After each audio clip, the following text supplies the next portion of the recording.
The world, it needs you. But it needs the real you. Not the one with the mask, looking to blend in. Nor the one making all those concessions to avoid being left out. No, the real you. With your flaws and your insufficiencies, your strengths and your gifts, your hopes and your dreams. It needs the you that so often hides away underneath that blanket of caution and skepticism. The you that's coupled with vulnerability, more easily ignored than brought to life with conviction, but that's the you this world needs. When I was younger, I seemed to separate life into two categories. Me in one, and everyone else in the other. And guess which of the two categories I assumed had it all figured out? In my mind, I was the one, the only one who didn't know. The one who was winging it, stumbling my way through each and every day. All those other people, though, they not only had plans, they had the right plans. They knew the right details, but I didn't. And so in my head, me being right required I necessarily look to them. I follow their lead. Since there exists an established correct path, that must be where I steer the ship. But then some time passes. You grow older, maybe pick up a little wisdom along the way, and you realize that no one really knows what they're doing. There are very few objectively correct roads that must be traveled. Life is not a paint by number, it's a blank canvas. And understanding this changed the image in my head. From one of me knocking on the door of a party everyone else was at, to visualizing almost 8 billion individual souls running around trying to figure things out in the limited stretch of time they have here on planet Earth. I realized I had at times felt small only because of the gravity I attributed to people who were just trying to figure it out themselves. And the point, certainly not to diminish anyone else's journey, it was to give myself permission to embark upon my own. It's just hard to do that when you view everyone else as one collective, all-knowing entity, as opposed to 8 billion people just like you with thoughts, fears, hopes, and plans. The question is not what is the right thing to do here. The question is, when will you allow yourself to venture out into the world and find what the right thing means for you? That's what's required.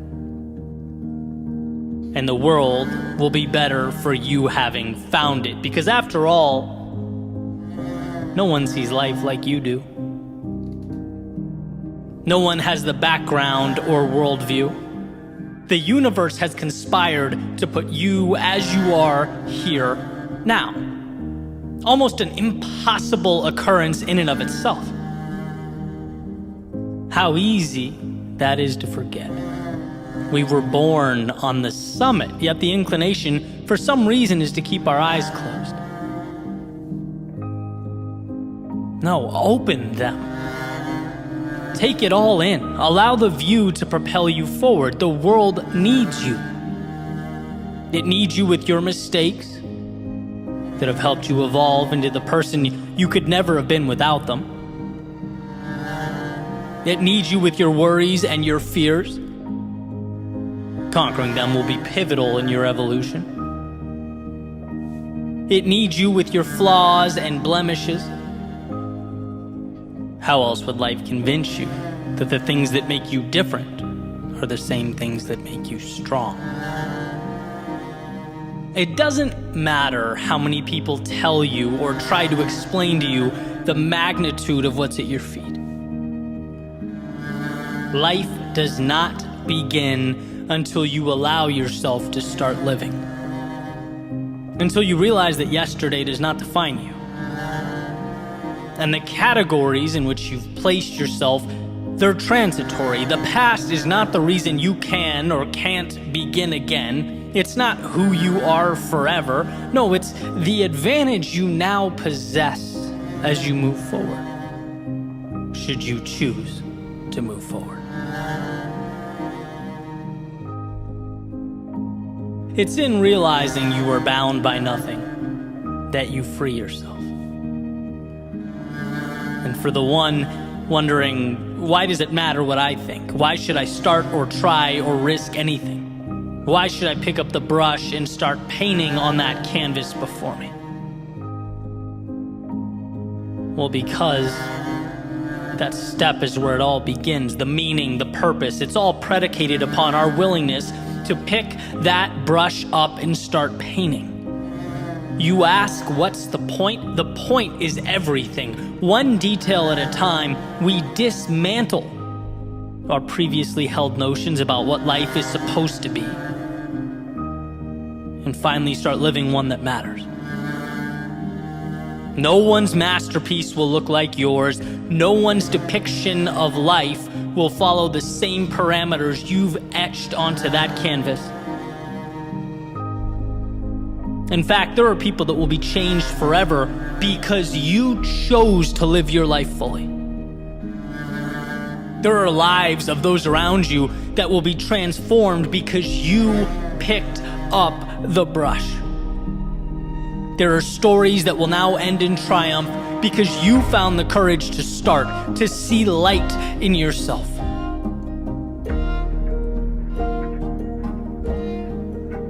You being fulfilled and the world being better off, they're not two different things. When you live a life true to yourself, when you let go of the have-tos and step into the get-tos, the world experiences the luxury of the beauty that comes next. When you fill your cup up first, you're able to then replenish those around you. That's not nothing. So who are you? Beneath the characterizations, beneath the roles you've taken on, beneath what you feel you're supposed to be, all that. Who are you, and will you give life to that person? Will you be that courageous? After all, that's what life is. It's not a game of right and wrong so much as it's a game of courage. The ones willing to take the leap end up worlds away from where they began.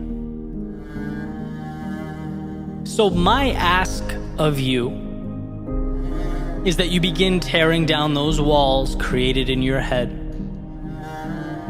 The ones that accumulated over days and months and years.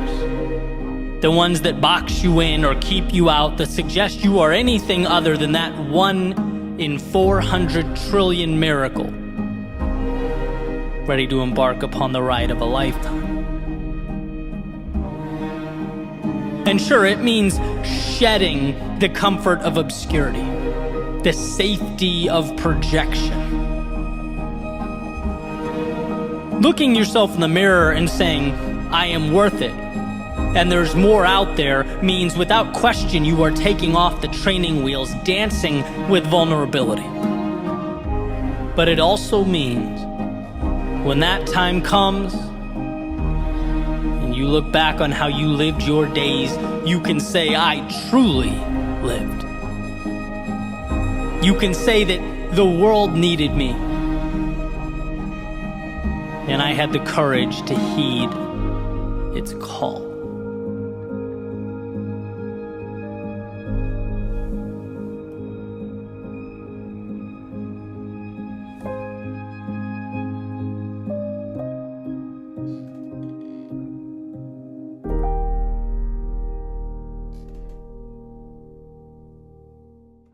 The mountain doesn't ask for your past.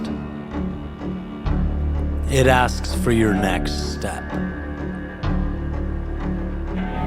There's something humbling about standing at the base of a mountain. You look up, and there it is.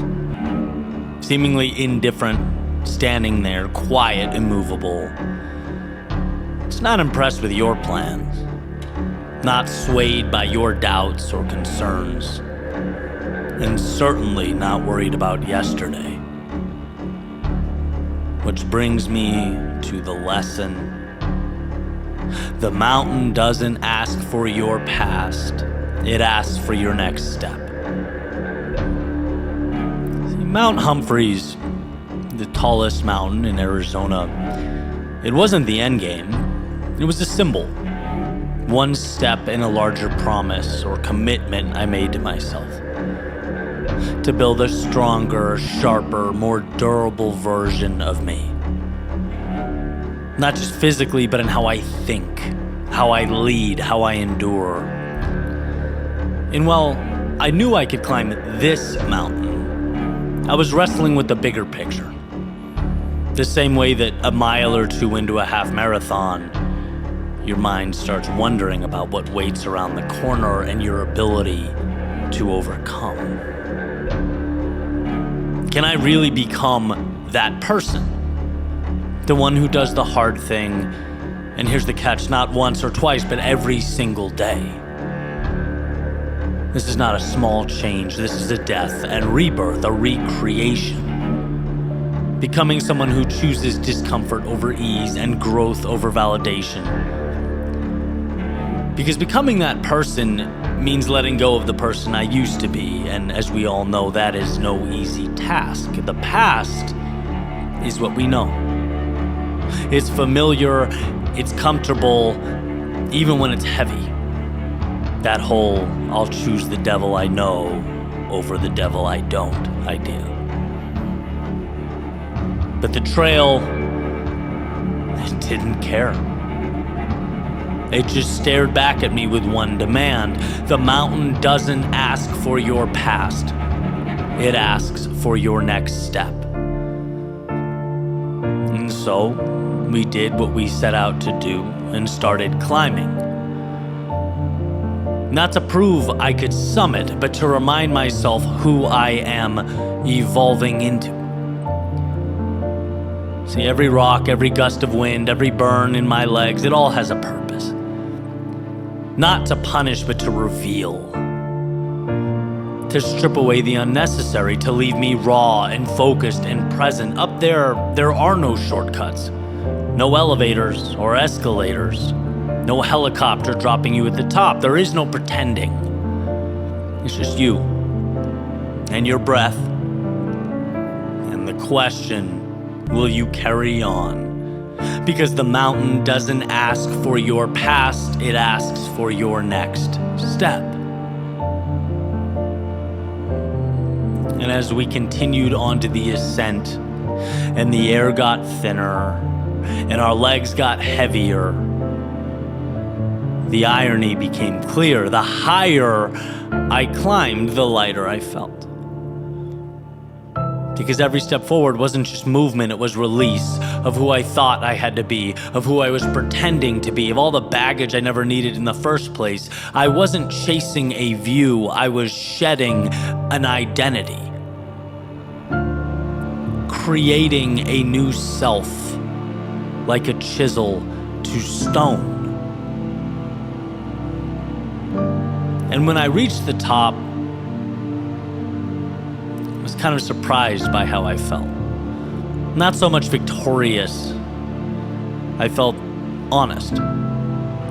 Like for the first time in a long time, I was exactly where I was supposed to be. And not because the world says so, but quite simply because I'd earned it. Because I'd adjusted the compass, locked in on a new North Star, and pursued it. There was no audience, there was no celebration, just wind and space and silence. But in that silence, I heard it again. The mountain doesn't ask for your past, it asks for your next step. So I stood there thinking about life off the mountain, the challenges I still had to face, the moments coming where I'd want to quit, where I knew I'd feel small, where I'd be tempted to shrink back into the old version of me. Just tap the alarm. Just have the beer. That version. But now I had something I didn't have before. No trophy, no medal, a memory of what happens when you don't listen to the doubt, when you don't argue with the fear, when you just take the next step. So maybe this isn't really about mountains. Maybe it's about life, about evolution. Because if you're waiting for permission to grow, you'll never get it. It doesn't come in the mail. No one delivers you that green light. If you're clinging to your past for security, you'll never move. But if you let go, if you trust the process, if you take the next step, you'll become someone the old you could never have imagined, and that's the point. The mountain doesn't ask for your past. It asks for your next step. And so does life. Right? You might not be climbing a mountain today, but you're facing one. We all are. For some, it's the courage to leave a job that no longer fits. For others, it's rebuilding after heartbreak. Perhaps it's forgiving yourself, starting again quietly without applause. It's the steps no one sees. That's the thing. Most of life's defining moments aren't loud. They don't come with music and lighting and cinematic buildup. They're silent.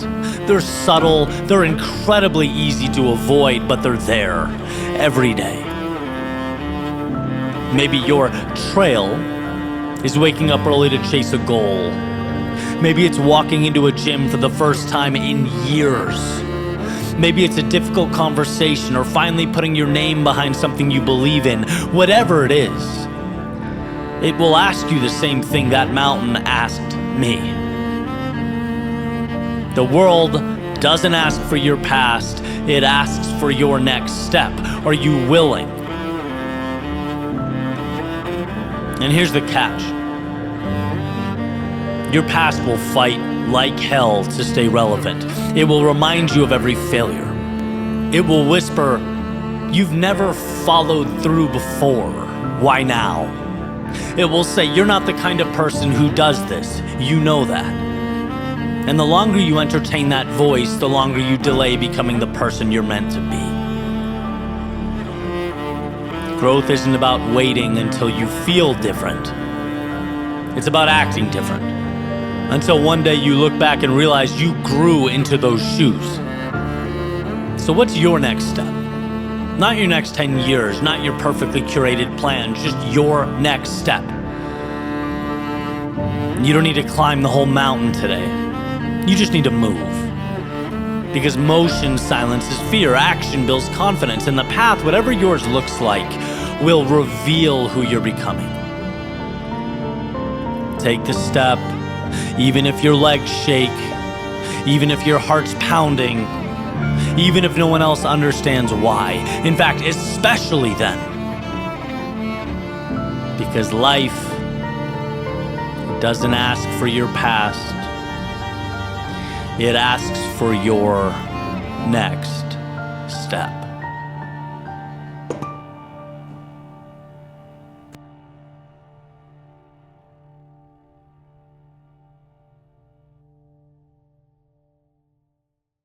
We live in a world that tells us to go big or go home. The change must be loud. That impact must be massive, and that if you are not shaking the world, well, then you're wasting your time. But I believe that narrative misses something critical. In fact, it skips the most powerful part of transformation. And if the light bulb hasn't gone off yet, that powerful part I'm referring to is you. You are not a spectator to this life. You're not here just to observe. You are the author, the builder, the one with the pen in your hand and a beautiful story to tell. And beyond that, yes, you also have the power to create massive change, not just someday, not just in theory, but now, today, in this moment. Here's my point, though, and the case that I want to make. I think most people approach it backwards. They aim to change the world while skipping the only part of the world they actually have control over, themselves. They rage against the machine, but ignore their own gears grinding from neglect. One of my favorite quotes, as Tolstoy once said, everyone thinks of changing the world, but no one thinks of changing himself. We want to change systems, governments, culture, communities, but we leave our own habitats untouched. We leave our own lives in chaos. We try to fix people, but we haven't yet learned to lead ourselves. And that leads me to a story, a very simple story that I think brings this home. Right? There was a young boy walking along a beach shortly after a storm. The tide had gone out, leaving thousands of starfish stranded on the sand, drying in the sun. And one by one, the boy began picking them up, throwing them back into the ocean. A man who saw it from the distance walked up and laughed. He said, "Boy, you're crazy. There are thousands of those things. You can't possibly make a difference." The boy picked up another starfish, threw it gently into the waves, and said, "Yeah? Well, I made a difference to that one."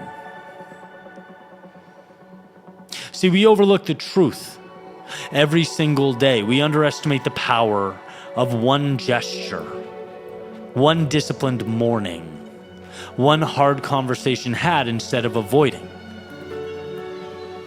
Because of its size and granularity, we think it's nothing, but in reality, that little decision is everything. Because greatness, real greatness, is completely detached from applause. It's built on alignment. It's when who you are, what you believe, and what you do all match. Now, I say a lot of quotes are my favorite quotes, but this is absolutely, I think, one of the best speeches ever given by Admiral William McRaven, the University of Texas. And one of the premises to his speech, he said, if you want to change the world, start by making your bed. Because the simple act of doing something well, something meaningful, but small, with discipline and pride, begins a chain reaction. It tells the world, hey, I respect myself. I'm not careless with my time. I'm not a victim of the chaos. I am a force within it. That's what we forget. Change doesn't have to start with the world. In fact, it can't. It can start with your morning. It can start with your breath. It can start with how you treat your spouse, your kids, your teammates, your body, your craft. You don't need to carry the weight of the entire planet. But I strongly advise you carry the weight of your intentions. See, I've learned that broken people trying to fix the world often just project. They spread more brokenness. But healed people, they create ripples that outlive them. If you fix your routine, you fix your energy. If you fix your mindset, you fix your response to setbacks. And if you fix your response to setbacks, you become unstoppable. This isn't about perfection, it never was. It's about presence. It's about the courage to stop pointing fingers and start pointing forward. Look, maybe you're not where you want to be. Maybe the mountain feels too steep. Maybe you feel invisible in a world addicted to noise, but let me remind you something. You can change your life. You can redefine yourself. You can stop living on autopilot and start building a story that matters, not to the masses, but to you and to those close to you, your family, your friends, your community, those who look up to you. That is real power. So no, pragmatically speaking, you may not save all the starfish. You may not reach everyone. You may never get a standing ovation, but you can reach someone. You certainly can be a light in one room. You can change the direction of your life, and that's the only place change has ever started. You are the stone dropped in still water. You are the start of the ripple.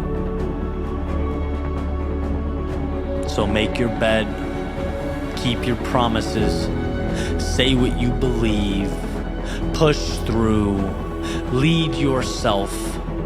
And when the world asks what difference that makes, you can smile, just like that boy on the beach did. Pick up one more starfish and say, today, here in this moment, I made a difference to this one.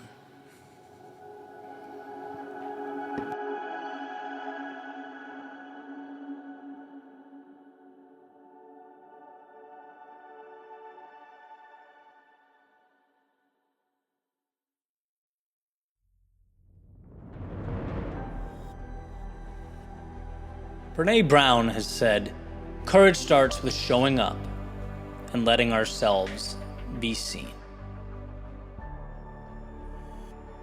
It's one of my favorite ideas because to me it's symbolic of a building process. Taking what would otherwise be blank space, nothingness, and stepping into it.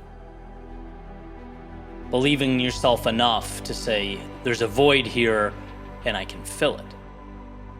I'm strong enough to show myself to the world, my ideas to the world, my work to the world. I have, in Brené's words, the courage to be seen. Seven years ago, in 2016, I wrote about my first experience with this epiphany in a video called, fittingly, Courage. I talk about my light bulb moment where I'm walking down the street and realize everything around me, all of it, was built by people with enough self-belief to think I can add value to the world. I can, in one form or another, take a blank space and create within those parameters something beautiful, something meaningful. I, not him or her, I can be the reason things change for the better. And that's a hard notion to grasp, because it's overwhelming to put faith or stock into ideas.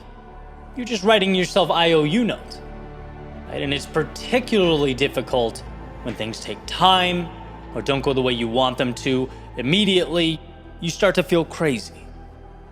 And you know for a fact those around you can't see it or understand. How could they? This is a you thing, right? It exists in your head and your head only.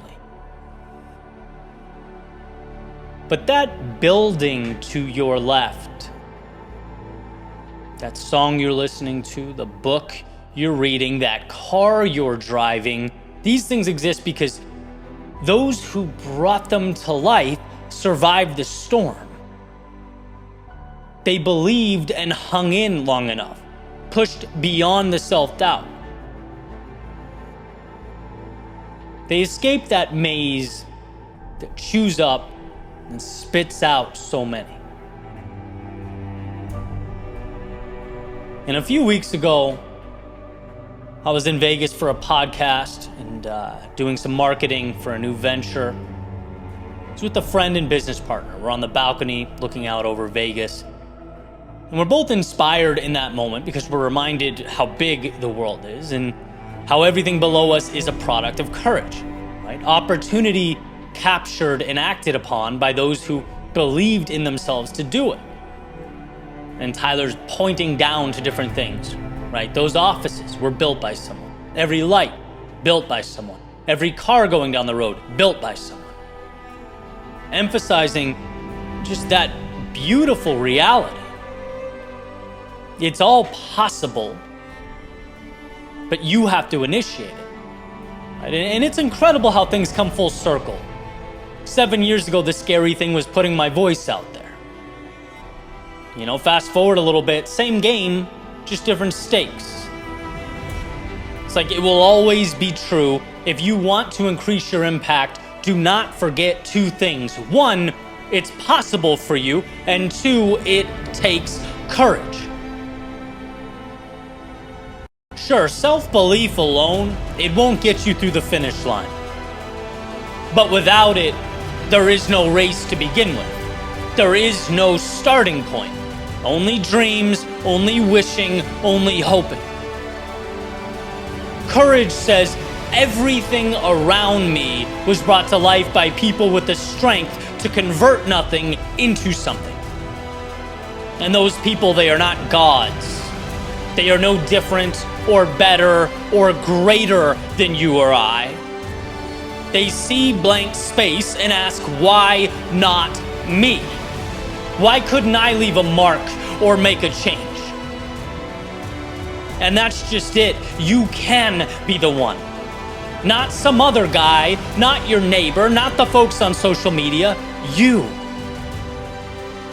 But you have to believe it and be willing to trudge through the storm. You have to be willing, as difficult as it might seem at first, to be seen. To step out of the darkness and into the light. You have that courage within you. So remind yourself that one, it's there, and two, it's who you are. And I promise you, the world will change around you.